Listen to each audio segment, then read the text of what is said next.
Hey there, this is Mrs. Cariddi. I wanted to introduce you to the class website. I believe this is a tool that'll help you throughout the year, so I strongly suggest that you bookmark it in your computer.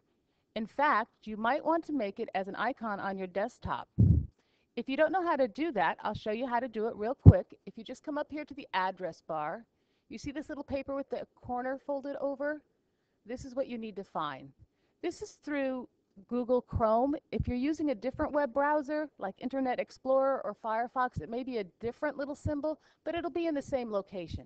All you need to do is click on it and drag it to your desktop. And then you have a nice quick shortcut right to your math class website, and that'll help you to get there without any troubles. If we scroll down a little bit to the googly eyes, it's right here next to them that you'll find quizzes and tests announced. It'll give you the date that they're going to occur and tell you what they will cover. So it's a good place to make sure and check that you understand everything that's going on in the class. The web pages that are connected to this Fusion page, there's 9 of them.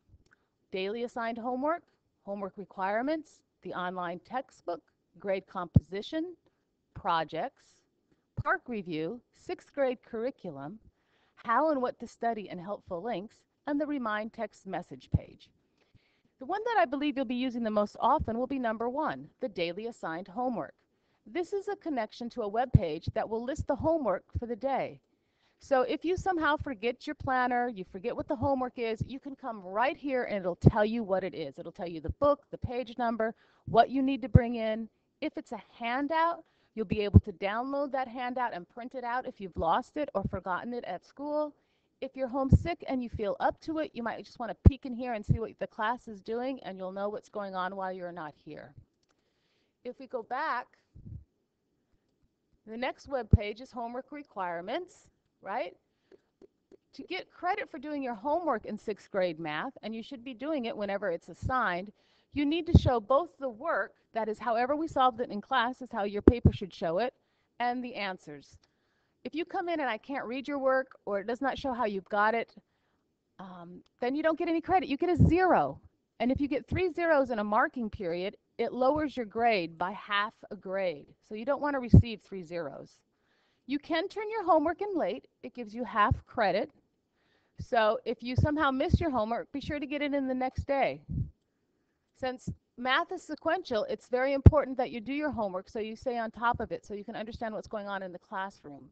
The online textbook is covered in our next video, so I'm not going to go there right now.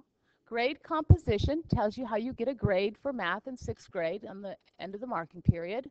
Simply tells you that quizzes count once, tests count twice. In other words, tests are twice as important as quizzes as far as your grade goes. The tests weigh twice as much as the quizzes. So please be sure that you're ready for them when they come up. Projects, if we're working on a project, this will tell you what we're working on and what you need to do to complete it. The park review page, the park assessment is the assessment that replaces the New Jersey Ask this year. So no longer will you have the New Jersey Ask, but you will have the park assessment instead. That's Partnership for Assessments of Readiness for Colleges and Careers. This is a page that has a bunch of links on it, as you can see. So if there's any ones that you want to go practice so you'll do really well, you may go ahead and practice those whenever you feel like it. The park is given in March and in May. You take the test twice during the year. The 6th grade curriculum is just a real quick overview of the units. There are 5 units in 6th grade math, so if you want to know where we're going, you can come here, read this page, and it'll tell you the things you're going to learn in 6th grade math. How and what to study in helpful links. This is a page just in case you're not sure how to study in middle school or what you need to look at when you're studying. You might want to review this page before you study for a test or a quiz so you can have a nice score when it's done, and your grade will always be a beautiful, beautiful number. Remind test messages is the place you need to go so that your parents and you, maybe your tutor, babysitters, anyone who wants to help you and support you at home and remind you when there's a test or a quiz coming up, because I will send out a text message reminding those people when it's going to occur. So you can even put it on your phone. It's really easy to sign up. You just text the message at Cariddi2 to this phone number. It's going to shoot you back the question of your name. It'll say, please tell me your name. You write in your name and then send that back, and you'll be signed up for text messages. That pretty much covers it. There are these files down here which also come in handy. The weekly extra credit, if you click on that right down here, there will be a new extra credit once a week. It's worth 1% on a quiz. So every quiz has extra credit available for you. You need to be proactive and go get that. It does come out once a week. The classroom bulletin board is where I will post any pictures that I take in the classroom. They will go right there. And that's the class website. And now that you know how to use it, it should be a very helpful tool. Enjoy the day.